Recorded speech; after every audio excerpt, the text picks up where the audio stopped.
Hello everyone, welcome back to VS recipes. ఈరోజు మన recipe మేక తలకాయ కూర అండి. తలకాయ కూర అనేసరికి చాలా ప్రాసెస్ ఉండిద్ది, ఎంతో టైం టేకెన్ కదా అనుకుంటారు. కానీ ఈ విధంగా ట్రై చేయండి, ఎక్కువ ప్రాసెస్ ఏమీ ఉండదు, చాలా సింపుల్ అండి తలకాయ కూర. నాకైతే ఇది వన్ ఆఫ్ ద ఫేవరెట్ అండి, చాలా ఇష్టం. మా మమ్మీ ప్రిపేర్ చేసిద్ది. నేను ఇప్పుడు అదే ప్రాసెస్లో ఎలా ప్రిపేర్ చేసుకోవాలో నేనైతే మీకు ఇప్పుడు చూపిస్తున్నాను. సేమ్ ఈ విధంగా ట్రై చేయండి, టేస్ట్ అనేది చాలా బాగుండిద్దండి. ముందుగా అయితే దీనికోసం 1 కేజీ దాకా తలకాయ తీసుకోవాలండి. బాగా వాష్ చేసేసుకోవాలన్నమాట. ఒక 6-7 సార్లు అన్నా కానీ వాష్ చేసుకోవాలండి, ఎందుకంటే స్మెల్ రాకుండా ఉండాలి కదా. సో బాగా వాష్ చేసుకోవాలన్నమాట. ఈ పైన ఉన్న బ్లాక్ కూడా కొంచెం గీరుకోవాలండి. తర్వాత దీన్ని పసుపు వేసేసుకొని బాగా వాష్ చేసేసుకోవాలి. పసుపు వేసుకొని వాష్ చేయడం వల్ల స్మెల్ రాకుండా ఉండిద్దండి. తర్వాత ఒక ప్యాన్ పెట్టుకొని అందులో ఒక 4 to 5 స్పూన్స్ దాకా ఆయిల్ వేసుకోవాలండి. తర్వాత ఆయిల్ కొంచెం హీట్ అయ్యాక ఒక 4 దాకా ఆనియన్స్ కట్ చేసుకొని వేసుకోండి. ఆనియన్స్ కూడా వేసేసుకొని ఆనియన్స్ కొంచెం బ్రౌన్ షేడ్ వచ్చేంత వరకు బాగా వేయించుకోవాలన్నమాట. ఆనియన్స్ అనేది బాగా వేగితేనే టేస్ట్ అండి. సో ఇలా కొంచెం బ్రౌన్ వచ్చేసాక ఇందులో ఒక 2 దాకా గ్రీన్ చిల్లీస్ని బారుగా కట్ చేసుకొని వేసుకొని ఆనియన్స్ అనేది ఈ విధంగా గోల్డెన్ షేడ్ వచ్చేంత వరకు బాగా ఫ్రై చేసుకోవాలన్నమాట. తర్వాత మనం ముందుగా వాష్ చేసుకొని పెట్టుకున్నాం కదా కేజీ తలకాయని, ఆ పీసెస్ వేసేసుకోండి. మొత్తం వేసేసుకున్నాక ఒకసారి అలా కలుపుకోవాలండి. ఒకసారి ఇలా కలిపేసుకొని దీన్ని 1 నిమిషం పాటు మూత పెట్టేసుకొని అలా వదిలేసేయండి. తర్వాత ఒకసారి మూత తీసుకొని చూద్దామండి. 1 నిమిషం తర్వాత మళ్ళీ ఒకసారి దీన్ని 1 నిమిషం పాటు ఈ విధంగా కలుపుకోవాలండి.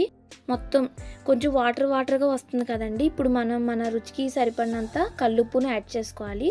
తర్వాత పసుపును వేసుకోండి. ఒక 2 స్పూన్స్ దాకా పసుపు వేసేసుకొని ఒకసారి పసుపు అంతా ముక్కలకి బాగా పట్టేంత వరకు ఈ విధంగా బాగా కలుపుకోవాలండి.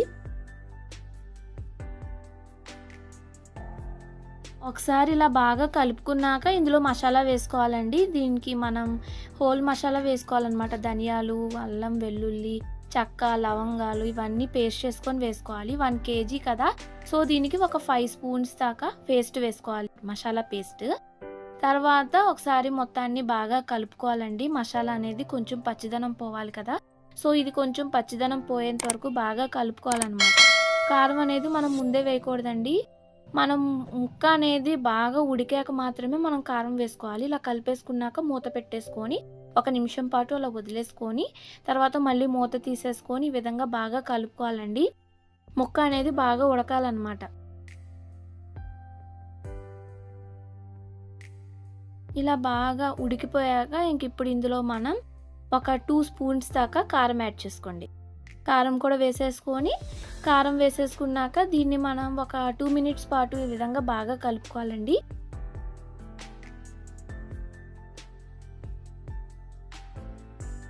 ఇలా మొత్తం కారం అంతా పీసెస్కి పట్టేంత వరకు కలిపేసుకున్నాక ఇంక ఇందులో ముక్క అనేది ములిగేంత వరకు వాటర్ వేసుకోవాలన్నమాట.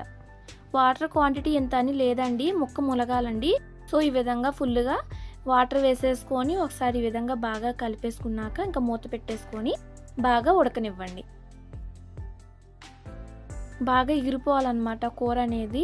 ఇలా కొంచెం ముక్క ఉడుకుతూ ఉన్నప్పుడు ఇంక ఇందులో మనం కొత్తిమీరని యాడ్ చేసుకోండి.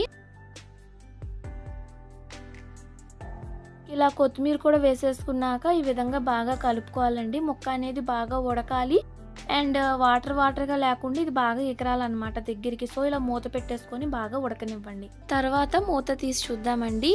చూడండి, ముక్క అనేది బాగా ఉడికిపోయింది అండ్ ఇది బాగా ఎగిరిపోయింది కదా. ఇంకా దీన్ని ప్లేట్లోకి సర్వ్ చేసేసుకోవడమేనండి. అంతే అండి, తలకాయ కూర రెడీ అయిపోయిందండి. ఎలా ఉందో మీరు కూడా తప్పకుండా ట్రై చేయండి, కామెంట్ చేయండి. నా వీడియో కనుక నచ్చితే లైక్ చేయండి, షేర్ చేయండి, సబ్స్క్రైబ్ చేయండి. Thanks for watching.